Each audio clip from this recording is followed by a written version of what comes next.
বিসমিল্লাহির রহমানির রহিম। Education for diploma কেয়ারের পক্ষ থেকে সকল শিক্ষার্থীকে আন্তরিক শুভেচ্ছা এবং অভিনন্দন।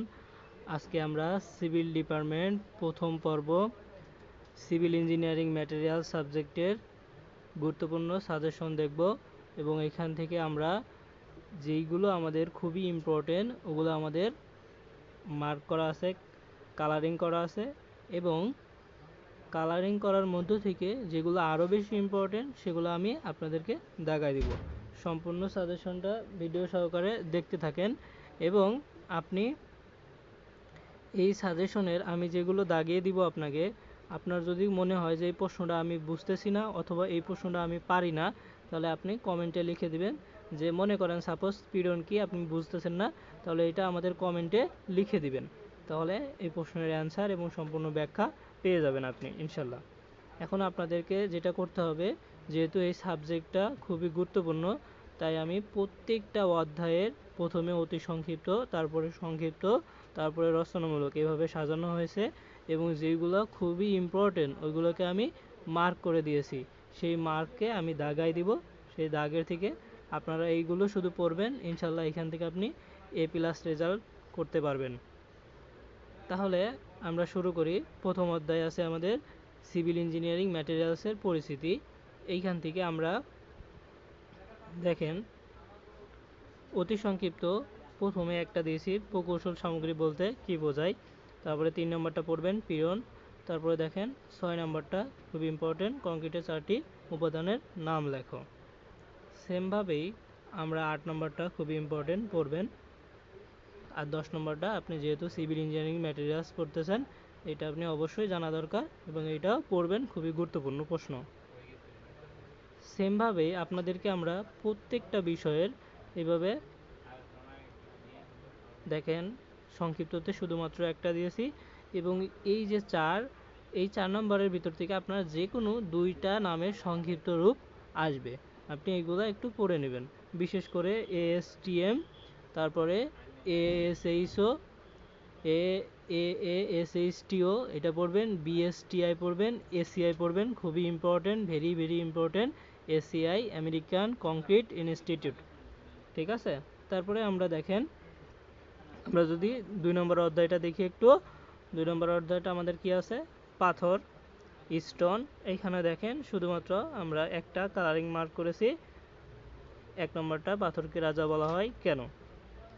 দেখেন আপনারা যারা আমাদের সিভিল ইঞ্জিনিয়ারিং ম্যাটেরিয়াল সাবজেক্টের সুপার শর্ট সাজেশন দেখতেছেন এবং এইখানে যেগুলো খুবই ইম্পর্টেন্ট সেগুলো মার্ক করা আছে, প্রত্যেকটা বিষয়ের আপনার ডিপার্টমেন্টের ম্যাথ 1, ফিজিক্স 1 এবং বেসিক ইলেকট্রিসিটি, বাংলা একদম উত্তরপত্র সহ PDF ফাইল সাজেশন আছে, সাজেশনগুলো আপনারা সংগ্রহ করতে পারবেন। আমরা যেহেতু সিভিল ইঞ্জিনিয়ারিং স্পেশাল, এই জন্যে আপনাদের সিভিল ইঞ্জিনিয়ারিং ম্যাটেরিয়াল সাবজেক্টের সম্পূর্ণ PDF ফাইলটা ভিডিও আকারে আপনাদেরকে দেখানো হচ্ছে এবং এইখান থেকে যেগুলো মার্ক করা আছে এইগুলো আপনি পড়বেন, তাহলেই আপনি এই সাবজেক্টে A+ রেজাল্ট করতে পারবেন ইনশাল্লাহ। দেখেন পরবর্তী আমরা দেখতে থাকি, দেখেন 8 নম্বরটা দেখবেন, তারপরে 9 নম্বরটা সেমভাবে এইভাবে আমরা যদি দেখতে থাকি, তারপরে আপনি 11 নম্বরটা এখান থেকে দেখবেন।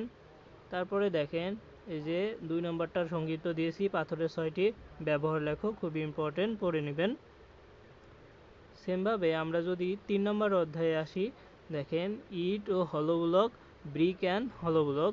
এখানে দেখেন প্রথমে আপনি যেটা পড়বেন 1 নম্বরটা ইট কি, তারপরে দেখেন আমরা যেটা কালারিং মার্ক করে দিয়েছি এটা পড়বেন 3 নম্বর। 4 নম্বরটা একটু দেখবেন, খুবই ইম্পর্টেন্ট আছে, ইটের কাদার ক্ষতিকর উপাদানগুলো কি কি।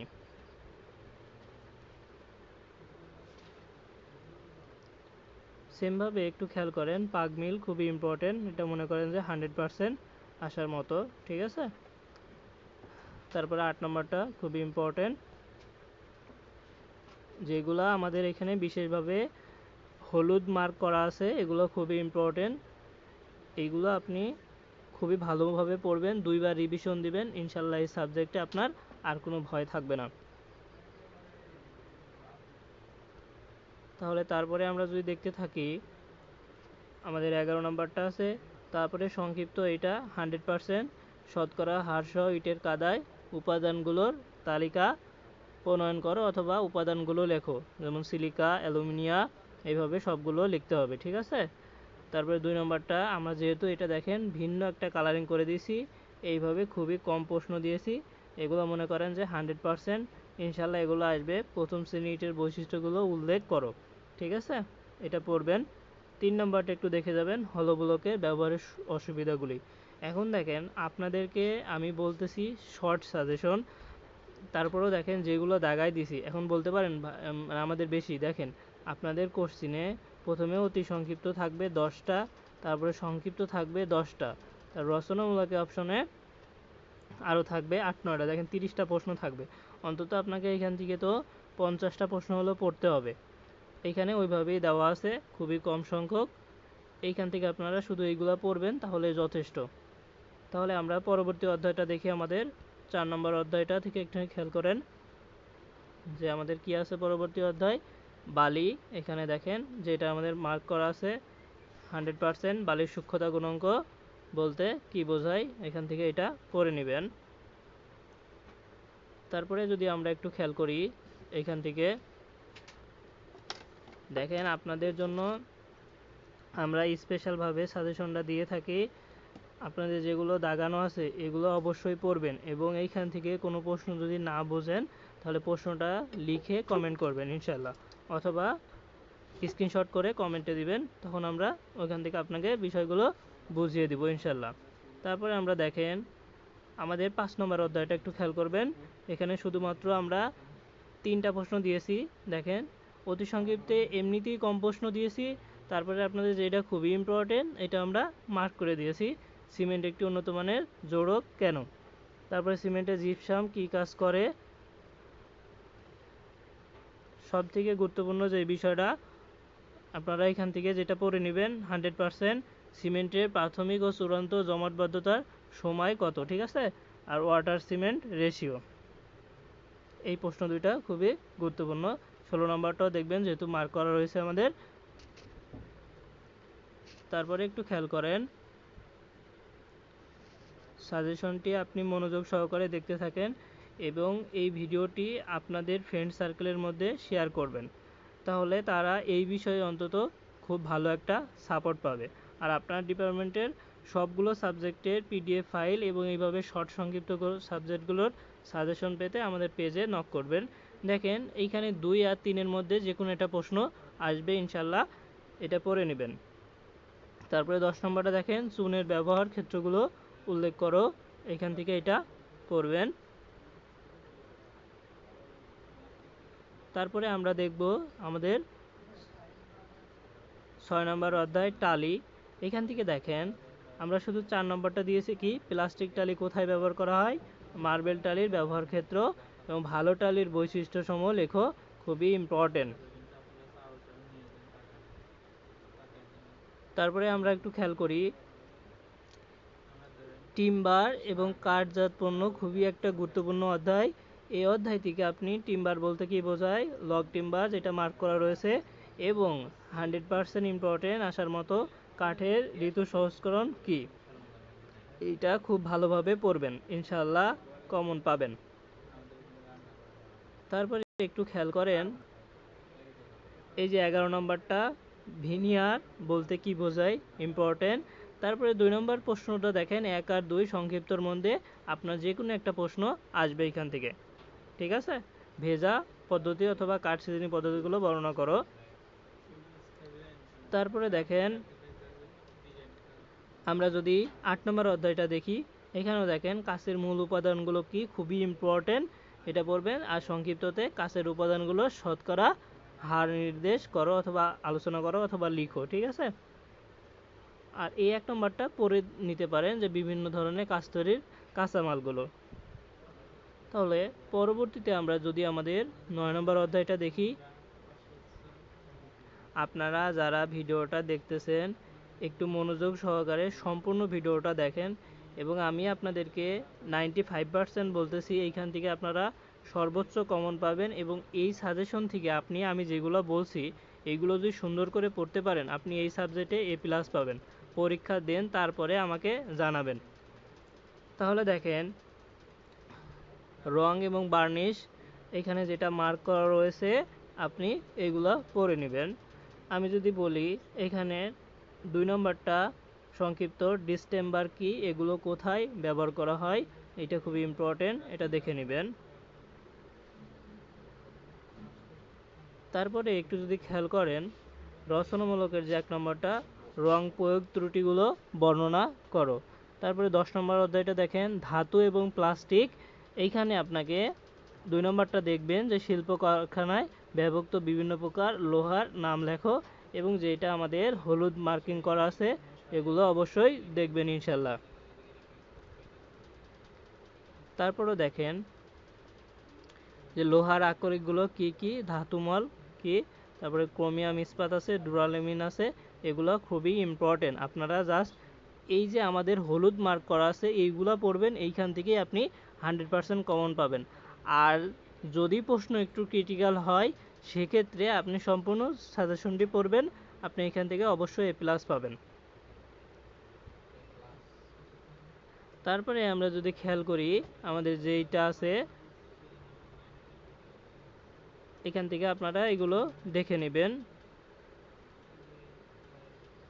এই সাবজেক্টটি আপনাদের সিভিল ডিপার্টমেন্ট হিসাবে একদম বেসিক এবং এই সাবজেক্টের সবগুলো আপনার খুবই গুরুত্বপূর্ণ সহকারে সবসময় কাজে লাগে।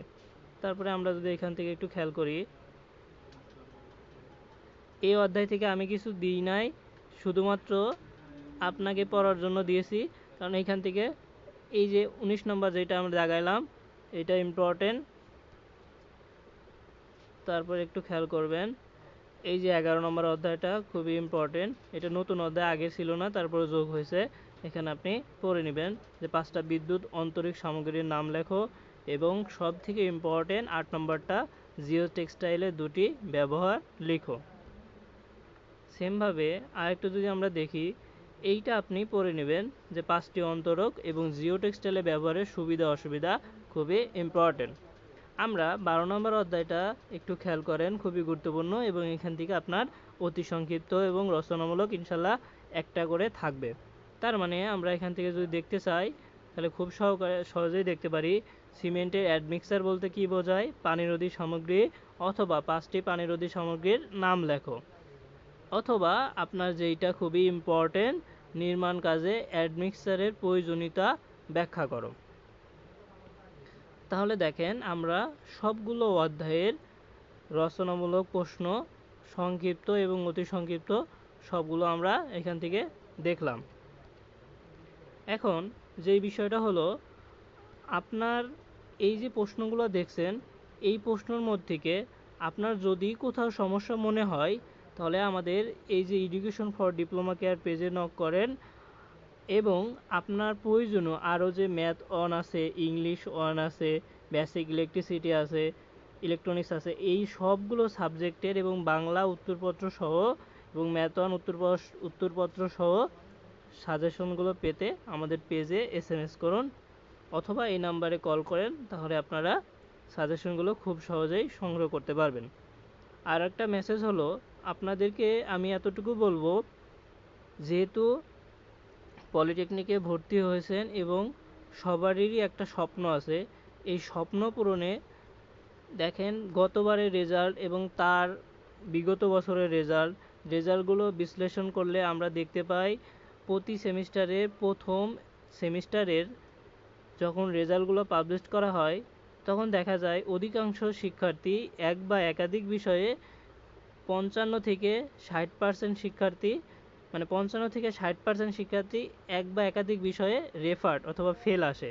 তখন আপনাকে করতে হয় কি আবার পুনরায় টাকা খরচ করে রেজিস্ট্রেশন করে পরীক্ষা দিয়ে পাশ করতে হয় এবং আপনার একটা মানসিক চাপ তৈরি হয় এবং পরিবার থেকে আপনার প্রতি একটা নেগেটিভ ধারণা তৈরি হয়। এজন্য আমি সবার উদ্দেশ্যে এতটুকু বলবো, আপনি যেখান থেকে পারেন যেভাবে পারেন সুন্দর করে গুছিয়ে পড়াশোনা করেন। আর আপনার সিলেবাস যদি শেষ না হয়ে থাকে তাহলে আমাদের প্রত্যেকটা সাবজেক্টের শর্ট সাজেশনগুলো আপনি সংগ্রহ করেন। আশা করি প্রতিবারের ন্যায় এবারও আপনারা সর্বোচ্চ ভালো রেজাল্ট করতে সক্ষম হবেন। ধন্যবাদ সবাইকে। আসসালামু আলাইকুম রহমতুল্লাহ।